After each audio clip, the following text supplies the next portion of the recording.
Do-over. I imagine my process of sermon writing isn't unlike many, if not most, of my cantorial colleagues. We determine the weekly portion, in this case Akev, and then look for a musical connection. We are, after all, cantors, and we love a good musical connection.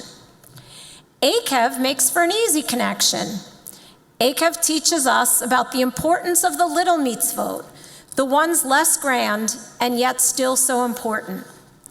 According to Rashi's interpretation, the emphasis in Akev lies in its diligent observance of all mitzvot and not just those seemingly more significant. Mitzvot such as remembering to say Birkat HaMazon, or the mitzvah of walking in God's ways, or the mitzvah to love the strangers. Music works like that.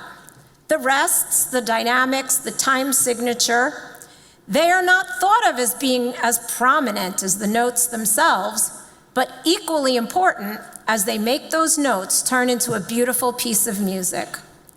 As the great musician Sting put it, great music is as often about the space between the notes as it is about the notes themselves.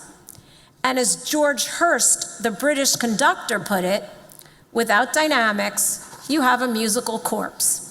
He has also stated that dynamics are not there merely to be heard, they are there to be felt.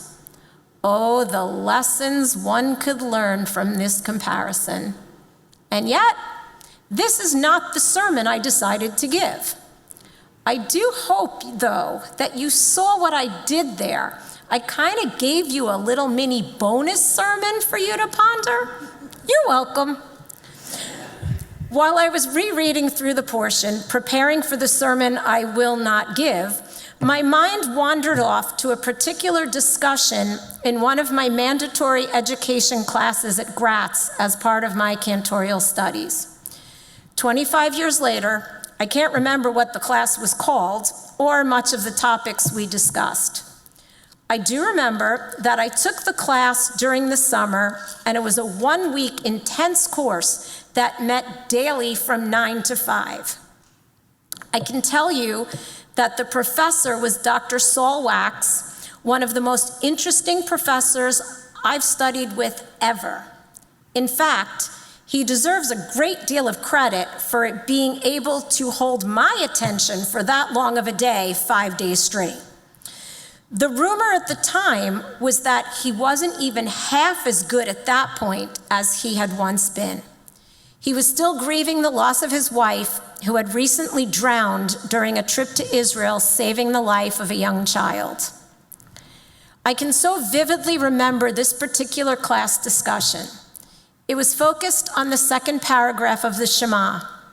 I'll use the translation from the Siddur. The Hebrew obviously is the same as it is in the Chumash, but the English reads a little better. It says, "If you will hear and obey the mitzvot that I command you this day, to love and serve Adonai your God with all your heart and all your soul, then I will grant the rain for your land in season, rain in autumn and rain in spring. You shall gather in your grain and wine and oil. I will provide grass in your fields for your cattle, and you shall eat and be satisfied. Take care lest your heart be tempted and you stray and serve other gods and bow to them. Then Adonai's anger will flare up against you, and God will close up the sky so that there will be no rain and the earth will not yield its produce. You will quickly disappear from the good land that Adonai is giving you." It's no secret that this paragraph is one of the more controversial paragraphs in our liturgy. How could it be that our God could suggest this concept of reward and punishment based on our observance of his mitzvot? Why do bad things happen to good people if we do the right thing and heed God's warnings? The students in my class gave the answer one would expect a group of cantorial students and Jewish education majors to give. It's free will, of course. God can't control free will. What frustrated me was their willingness to accept that common biblical explanation as truth. It's just the way it is. But my brain couldn't wrap itself around that answer. I needed to know that God is there in those moments. Next thing I know, my hand is raised, and I suggested that maybe God can't control free will, but maybe the bad could have been worse. I pondered out loud to my classmates that maybe my mother's cancer could never have been cured, but I'd like to believe that God kept her suffering to a minimum because she was such a good person. That the reason she lived 7 years longer than she probably should have was because God kept her alive long enough for my sister and me to have experiences with her and create good memories. Dr. Wax's wife died trying to save a life. I wanted to believe that God was with her then, as I believed God was with my mother, as God is with all those good people who suffer horrible fates. Harold Kushner's book, Why Bad Things Happen to Good People, reflects that idea. The concept of the book is deeply rooted in his personal experience of losing his son to a rare disease, which led him to question the traditional views on good and evil and reward and punishment. According to Kushner, yes, there is free will, and there is a whole bunch of randomness in our world. And God is present, but he's not omnipotent. He doesn't cause suffering, but unfortunately, he can't completely prevent it either. God's role is not to cause or prevent tragedy, but to help us endure it and find strength and meaning in the face of it.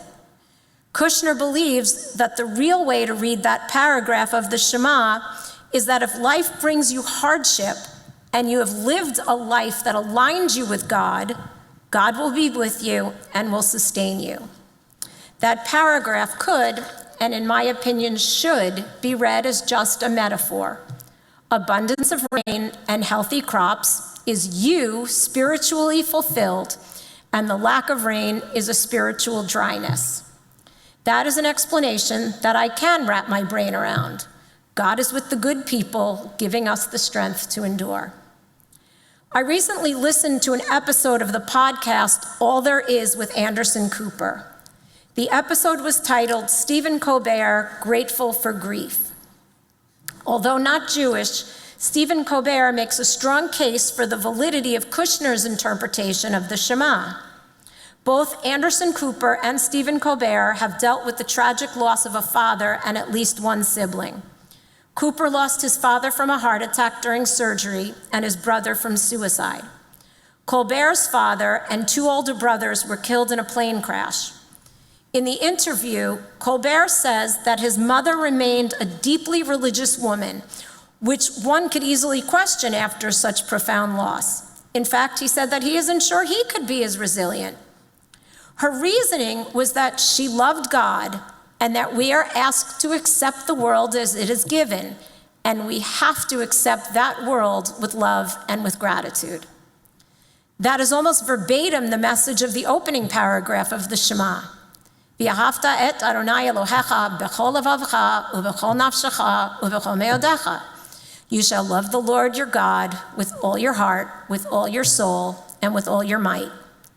Kushner would expand on that to say, if you live your life with love and gratitude to God, God will be there for you to help you through the hard times. In layman's terms, God's got your back. So maybe this really could have been my musical sermon after all. Often, God gives us the big notes, the simchas, the milestones. Sometimes we get the rests, the quiet moments, the pauses in our joyful music. And sometimes life is written in the sad melodic tones in the minor key. Kushner reminds us that God doesn't write the musical score, but he's there when the music is played. And no matter the melody, it's worth singing out loud. Maybe the message of the second paragraph of the Shema was musical all along. Love God, trust God, and never stop making music. God will always be in our harmonies. Shabbat Shalom. I'm heading back that way.